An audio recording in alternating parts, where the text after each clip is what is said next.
নামাজ পড়লাম, রোজা রাখলাম, হজও আদায় করতে হবে যারা নেশা পরিমাণ সম্পদ আছে, জাকাত নেশা পরিমাণ সম্পদ আছে।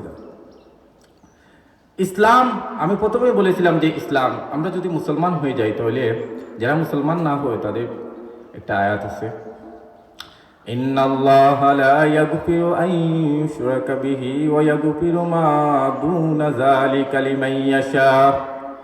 নিশ্চয় আল্লাহ তাআলা, ইন্নাল্লাহা লা ইয়াগফিরু, নিশ্চয় আল্লাহ তাআলা ক্ষমা করবেন না, আন ইউশরাকা বিহি, আল্লাহর সাথে শরীক করে, ওয়া ইয়াগফিরু, ইন্নাল্লাহা লা ইয়াগফিরু আন ইউশরাকা বিহি ওয়া ইয়াগফিরু মা দুনা যালিকা লিমান ইয়াশা। যদি শিরিক না করে তাহলে আল্লাহ তাআলা আশাবাদী যে আমাদেরকে আল্লাহ তাআলা মাফ করে দেবেন, আর যদি শিরিক করি তাহলে তো অনন্তকাল জাহান্নামে যেতে হবে আমাদেরকে। নামাজ সময় মতো আদায় করা, আকিমুস সালাহ, যাকাত আদায় করতে হবে না যদি নেশা পরিমাণ সম্পদ থাকে। 1 নম্বরে মুসলমান হওয়া, 2 নম্বরে পূর্ণতা স্বাধীন হওয়া, 3 নম্বরে জ্ঞান সম্পন্ন হওয়া, 4 নম্বরে প্রাপ্তবয়স্ক হওয়া, 5 নম্বরে ঋণ থেকে মুক্ত হওয়া, 6 নম্বরে মালে নামি অর্থাৎ বর্তনশীল মাল হওয়া, 7 নম্বরে নেশা পরিমাণ সম্পদ হওয়া, 8 নম্বরে এই নেশা পরিমাণ সম্পদের উপরে 1 বছর অতিবাহিত হওয়া। এই 8টি যদি শর্ত পাওয়া যায় তাহলে তার উপরে যাকাত ফরজ, তাহলে সে যাকাত দিতে হবে।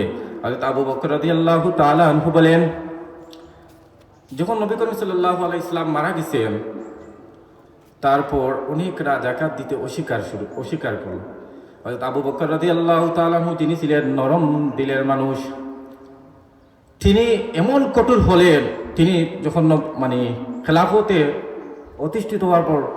প্রতিষ্ঠিত হওয়ার পর খেলাফত যখন তিনি প্রতিষ্ঠা করলেন, তারপর মুসলমানরা যাকাত দিতে অস্বীকার করল। তখন তিনি রাগে তাদের বললেন তাদের সাথে জিহাদ ঘোষণা, তাদের সাথে যুদ্ধ শুরু হবে। তাহলে যাকাতের কত বড়, যে আবু বকর উম্মতের প্রতি, তিনি তো উম্মত, তারপরেও মুসলমান ভাইয়ের প্রতি এত দরদ ছিল যে তিনি খুবই আরহামু, হাদিসে আছে একটা, আরহামু উম্মতি বি উম্মতি আবু বকর।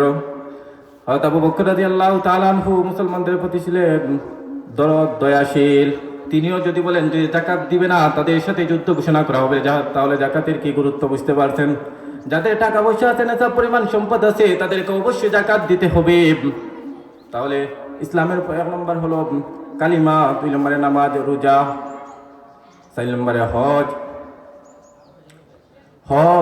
যদি নেশা পরিমাণ সম্পদ থাকে তাহলে বছরে 1 বার হজ, সারা জীবনে 1 বার হজ করা ফরজ, তাহলে সে হজ করতেই হবে। তাহলে আমাদের মানুষ সৃষ্টির উদ্দেশ্যই হলো আল্লাহ তাআলা ইবাদত বন্দেগী করা।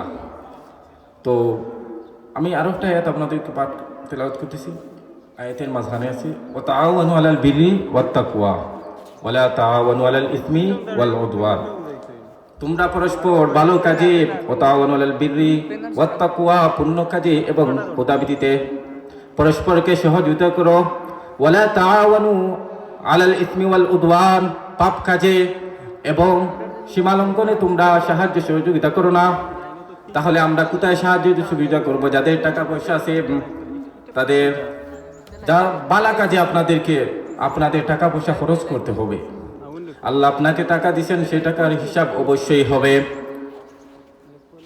আপনি যে টাকা কোন জায়গাতে ব্যয় করছেন তারও হিসাব দিতে হবে। এর লাগে সবসময় ভালো কাজে টাকা ব্যয় করবেন। ওয়া তাআওয়ানু আলাল বিররি ওয়াত তাকওয়া, পুণ্য এবং খোদাভীতিতে টাকা পয়সা খরচ করবে। মাহফিল একটা ভালো কাজে আপনারা সাহায্য সহযোগিতা করতে পারেন, এতে আপনাদেরই ফায়দা। এবং পুণ্য এবং ওয়া লা তাআওয়ানু আলাল ইসমি ওয়াল উদওয়ান, পাপ কাজে টাকা খরচ করতে পারবেন না, আলাল ইসমি ওয়াল উদওয়ান, এবং সীমালঙ্ঘন। তাহলে যারা টাকা পয়সা করেন, আজকাল যদি বিয়ে শাদী হয়, তারা গায়ে হলুদ করেন, নাচ করেন, ড্যান্স করেন, এরপরে তোমার মরিচ লাইটি তালাইয়া অনেক কিছু করেন, এগুলোর কি টাকার হিসাব দিতে হবে না? তোমার টাকা কোন খাতে ব্যয় হয়েছে সেগুলোর হিসাব দিতে হবে। তুমি কোথায় টাকা খরচ করেছো সেগুলোর হিসাব দিতে হবে।